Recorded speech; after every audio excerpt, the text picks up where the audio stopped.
ये खबर पारुल यूनिवर्सिटी द्वारा प्रस्तुत की गई है। एक तरफ व्हाइट हाउस के पास हमला किया गया तो दूसरी तरफ चर्चा है कि अमेरिका और ईरान के बीच कोई बड़ा समझौता होने वाला है, डील होने वाली है। इन सब के बीच बड़ा सवाल आखिर गोलीबारी के वक्त ओवल ऑफिस में क्या कर रहे थे अमेरिकी राष्ट्रपति डोनाल्ड ट्रंप।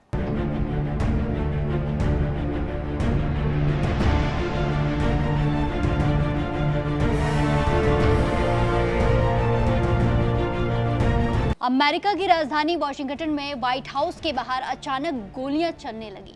सुरक्षा एजेंसियां अलर्ट मोड पर आ गई। मीडिया कर्मियों को भगाकर सुरक्षित जगहों पर भेजा गया। लेकिन इसी बीच व्हाइट हाउस के अंदर राष्ट्रपति डोनाल्ड ट्रंप एक बेहद अहम मिशन में जुटे हुए थे। दावा किया जा रहा है कि डोनाल्ड ट्रंप उस समय ईरान से जुड़े बड़े शांति समझौते को अंतिम रूप देने के लिए कई देशों के नेताओं से लगातार बातचीत कर रहे थे। वहीं कई रिपोर्ट्स में 30 राउंड फायरिंग का भी जिक्र किया गया है। घटना इतनी तेज हुई कि आसपास मौजूद लोग संभल भी नहीं पाए, लेकिन कुछ ही सेकंड में सीक्रेट सर्विस के जवानों ने मोर्चा संभाल लिया और जवाबी कार्रवाई शुरू कर दी। इस मुठभेड़ में संदिग्ध व्यक्ति मारा गया है, जबकि 3 लोग घायल बताए जा रहे हैं। राहत की बात यह रही कि सीक्रेट सर्विस का कोई अधिकारी गोली का शिकार नहीं हुआ है।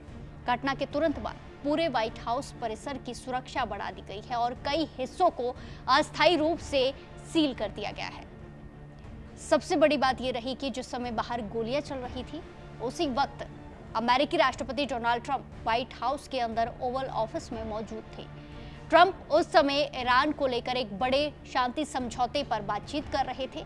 जानकारी के मुताबिक ट्रंप ने सऊदी अरब, यूएई, कतर, पाकिस्तान, तुर्की, मिस्र और जॉर्डन और इसी के साथ साथ बहरीन के नेताओं के साथ लगातार बातचीत की। ट्रंप ने सोशल मीडिया पर दावा किया है कि अमेरिका, ईरान और अन्य देशों के बीच एक बड़ा समझौता लगभग तय हो चुका है और जल्द इसकी औपचारिक घोषणा हो सकती है। उन्होंने ये भी कहा कि इस डील के बाद स्ट्रेट ऑफ हॉर्मुज को खोला जाएगा, जो दुनिया के सबसे अहम तेल मार्गों में से एक माना जाता है। इसी बीच एफबीआई डायरेक्टर आकाश पटेल ने भी बयान जारी किया। उन्होंने कहा कि एफबीआई की टीम मौके पर मौजूद है और सीक्रेट सर्विस के साथ मिलकर पूरे मामले की जांच कर रही है।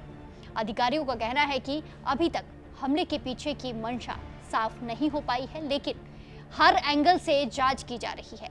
घटना के दौरान मौजूद पत्रकार सेलिना वांग ने सोशल मीडिया पर आंखों देखा हाल बताया। उन्होंने कहा वो व्हाइट हाउस के नॉर्थ लॉन पर वीडियो रिकॉर्ड कर रही थी, तभी अचानक से लगातार गोलियों की आवाज सुनाई दी।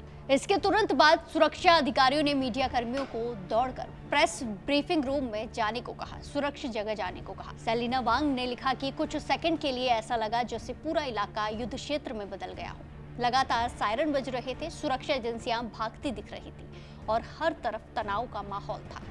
अब इस घटना को सिर्फ एक सुरक्षा चूक मानकर जल्दबाजी होगी, लेकिन क्योंकि ये सब उस समय हुआ जब अमेरिका और ईरान के बीच बेहद संवेदनशील बातचीत चल रही थी समझौते को लेकर। ऐसे में कई सुरक्षा विशेषज्ञ इस बात पर भी चर्चा कर रहे हैं कि क्या इस घटना का समय सिर्फ संयोग था या फिर इसके पीछे कोई बड़ा संकेत छिपा है।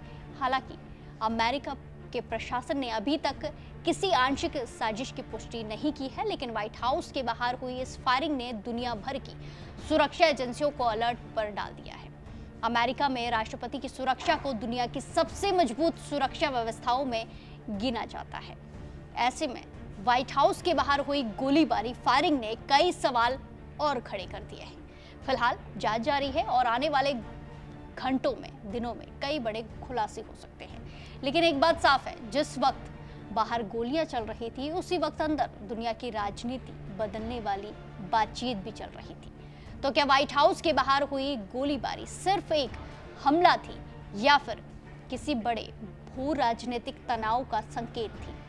क्या सच में अमेरिका और ईरान के बीच ऐतिहासिक समझौते होने जा रहे हैं? और क्या इस घटना के बाद अमेरिका अपनी सुरक्षा रणनीति में बड़े बदलाव करेगा? ये भी सवाल है। इन सभी सवालों के जवाब आने वाले दिनों में साफ होंगे। फिलहाल इस बड़ी खबर पर आपकी क्या कुछ राय है? आप क्या सोचते हैं? कमेंट्स में जरूर बताएं और बाकी देश और दुनिया की खबरों के लिए जुड़े रहिए दैनिक जागरण के साथ। नमस्कार।